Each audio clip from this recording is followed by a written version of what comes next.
Shalom jemaat Tuhan, selamat pagi dan apa kabarnya? Saya yakin dan percaya kita semua ada dalam lindungan dan penyertaan Tuhan. Untuk renungan kita di sepanjang hari ini, saya ambil di dalam 2 Korintus 4 ayat yang ke-17. Firman Tuhan, sebab penderitaan ringan yang sekarang ini mengerjakan bagi kami kemuliaan kekal yang melebihi segala-galanya, jauh lebih besar daripada penderitaan kami. Tuhan mempunyai tujuan di balik setiap masalah. Ia memakai situasi untuk mengembangkan karakter kita. Tidak semua masalah atau situasi itu besar, tetapi semuanya penting dalam proses pertumbuhan atau pemuritan kita untuk menjadikan kita benar-benar murid Kristus yang sejati. Tuhan memakai masalah untuk menarik kita lebih dekat kepadanya. Firman Tuhan di dalam Mazmur 34 ayat yang ke-19 berkata, Tuhan itu dekat kepada orang-orang yang patah hati dan Ia menyelamatkan orang-orang yang remuk jiwanya.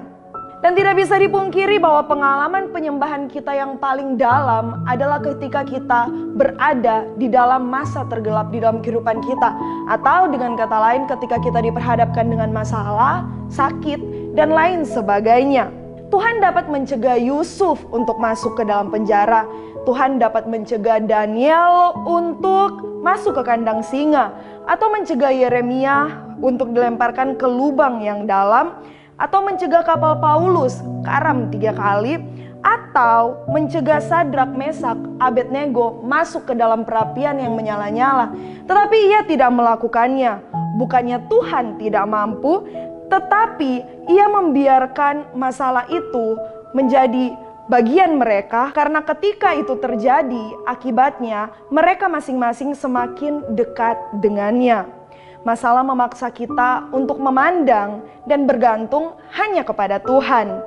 Kita tidak pernah tahu bahwa hanya Tuhan yang kita perlukan sampai hanya Dia yang kita miliki. Dan di dalam Roma 8 ayat 28 berkata, kita tahu sekarang bahwa Allah turut bekerja di dalam segala sesuatu untuk mendatangkan kebaikan bagi setiap orang yang percaya dan mengasihi Dia. Percayalah bahwa segala sesuatu apapun yang kita lalui, masalah apapun itu dapat mengubahkan.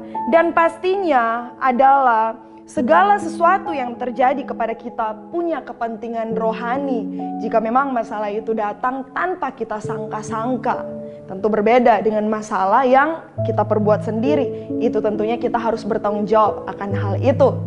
Percayalah, ketika kita bahkan ada di dalam masa tergelap sekalipun dalam kehidupan kita, Dia menyertai kita.